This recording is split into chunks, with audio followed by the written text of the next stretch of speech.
We can see people dying. We see people going blind. We see people losing their limbs. An African-American male lives about 6 years less than his white neighbor. You stay sicker longer and you die sooner. That's the end result. All of that is directly related to the kind of health care services that we receive in our communities.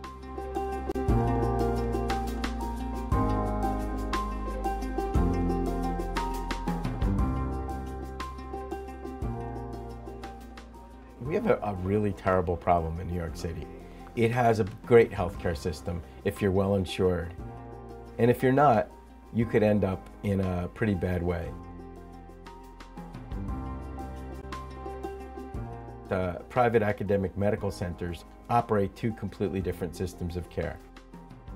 They operate a system of care for people who are privately insured, managed by the most experienced, most sophisticated physicians in every specialty area. And then they run the training system. And the clinics are basically run by interns and residents. That's where the medical students train. And the people without insurance will end up there. The systems of care are very, very different in terms of their quality.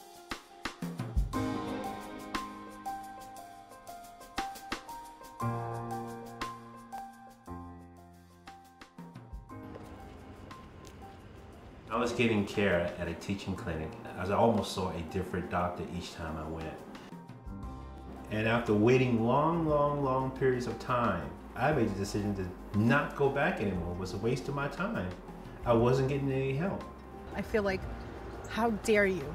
How dare you feel like I don't deserve to be treated? How dare you feel like because I'm on Medicaid, because I have managed care, I don't deserve to get the same treatment as someone else? Un día estaba llamando al hospital para hacer un appointment con un doctor. Le digo yo a la recepcionista que tengo un plan de salud que da el Estado que se llama Healthcare. Y ella me responde que el appointment mío sería para septiembre.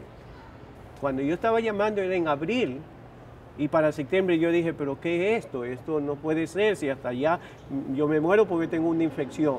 Llamé al mismo número, hablé con la misma recepcionista y pregunté por un appointment con el mismo doctor. Y cuando ella me preguntó qué tipo de seguro de salud tienes, pues yo le respondí el de mi trabajo, que es United Healthcare. Inmediatamente ella me responde y dice, puede venir la próxima semana. Para mí eso fue frustrante al ver que a las personas se lo tratan en dos formas.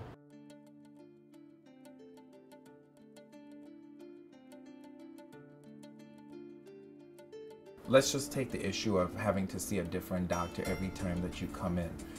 That in and of itself will delay any diagnostic or treatment program that you're dealing with, because you're now having to deal with schedules of different physicians at every single visit. I mean, we saw delays in diagnosis of up to 6 months, and then another delay of treatment after that for another 3 months. A 9-month delay in a cancer diagnosis could be life or death.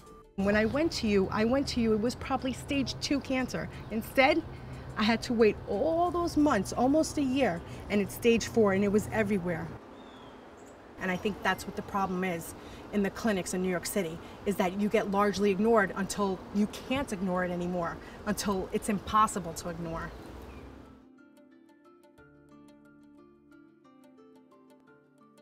The reason we call this the segregated care problem is because when you separate patients based on insurance in that way, given the demographics of who's on Medicaid and who's uninsured in New York, you're also separating people based on race. Under civil rights law, if you are a hospital, for example, and you have a policy where you're separating patients into 2 different systems of care based on insurance, even though on its face that's not racial discrimination, if it nevertheless negatively and disproportionately impacts communities of color, that's unlawful under federal civil rights law. We still have a black door and a white door to health care. This is to me, is just as bad is making me sit on the back of the bus. It is de facto racism because it operates like racism. We've looked at other places around the country, and some of the best named institutions, the Mayo Clinic, Brigham Hospital, we've talked to people there. They take care of everybody in the same place, at the same time, in the same way. Nosotros somos seres humanos, todos dignos de tener el cuidado igual que otros. I don't think that the change is going to come unless the community gets angry and find a creative way to express their outrage. For example, I'm going to give you an example. Years ago, I'm a fighter, and I just believe justice for all. This segregated kid makes me feel sad. It makes me feel angry. It makes me feel that I have so much more work to do with all of the work that we've already done. Hold your community leaders, in particular, your political representatives, accountable. Find someone who will take the time to hear your case. You are an individual. You are not a number.